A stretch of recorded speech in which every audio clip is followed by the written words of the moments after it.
Hey guys, welcome back to my channel. Today is Monday and I'm here with Lecture Monday. And we were talking about the crops. So today we'll know something about jute crop, जो कि एक fibre crop है. एक और important fibre crop है जो कि है कॉटन. तो कॉटन जूट काफ़ी ज़्यादा इंपॉर्टेंट होता है. नाउ जूट की साइंटिफिक नेम क्या है? कॉर्कोरस स्पीशीज़ और इसकी फैमिली है टिलिएसी. ऑफ कोर्स मैंने पहले बोल दिया इंडिया का इंपॉर्टेंट फाइबर क्रॉप है. अब इंडिया जो है वो वर्ल्ड में जूट प्रोडक्शन एंड एरिया में both in area and production of jute rank 1 पे स्टैंड करता है. इंडिया में कौन रैंक 1 पे स्टैंड करता है? तो वेस्ट बंगाल.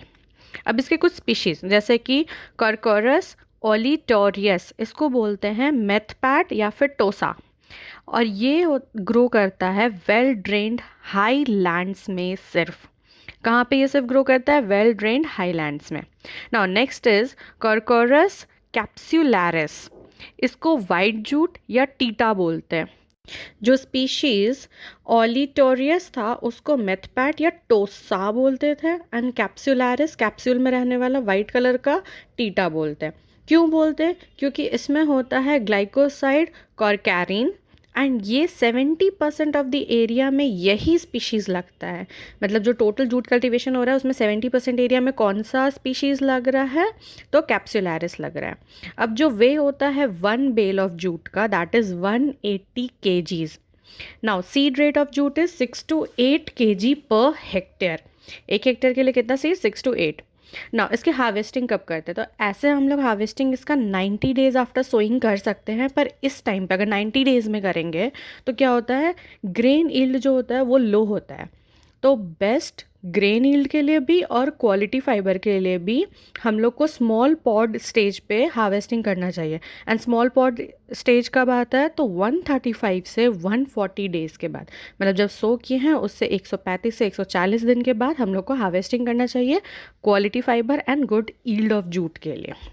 नाउ 2 प्रोसेसेस होता है जो कि बहुत कॉमन है जूट में, दैट इज़ रिबनिंग एंड रेटिंग. ना रिबनिंग जो है वो चाइना और ताइवान में बहुत कॉमन है जबकि इंडिया में नहीं है. कहाँ पे ज़्यादा होता है? चाइना और ताइवान में होता है. इसमें होता क्या है? It consist of peeled out of raw bark from the green plant immediately after harvest and bundles of ribbons thus obtained are retted. तो हम लोग ग्रीन प्लांट से निकाल रहे हैं, रॉ बाग से निकाल रहे हैं, उसको पील करके निकाल रहे हैं, एंड देन उसको हार्वेस्ट करके उसका बंडल्स बना के रिबन्स को तब हम लोग को रेटेड मिल रहा है. ना नेक्स्ट है रेटिंग. रेटिंग क्या होता है? ये माइक्रोबियल प्रोसेस है जिसमें कि aerobic and aerobic bacteria along with fungi loose करता है फाइबर्स को. कैसे ढीला करता है फाइबर्स को? कैसे? By decomposing and dissolving the pectin, hemicellulose and other cementing agents. And इस प्रोसेस को करने में कितना टाइम लगता है? 8 से 30 डेज लगता है. और इसमें कैसा पानी चाहिए? Slow moving and clear water चाहिए. धीरे धीरे पानी फ्लो कर रहा है, एकदम साफ पानी, वो इस प्रोसेस के लिए चाहिए होता है. और ऑप्टिमम टेम्परेचर 34 डिग्री सेल्सियस होता है. So that's all for today.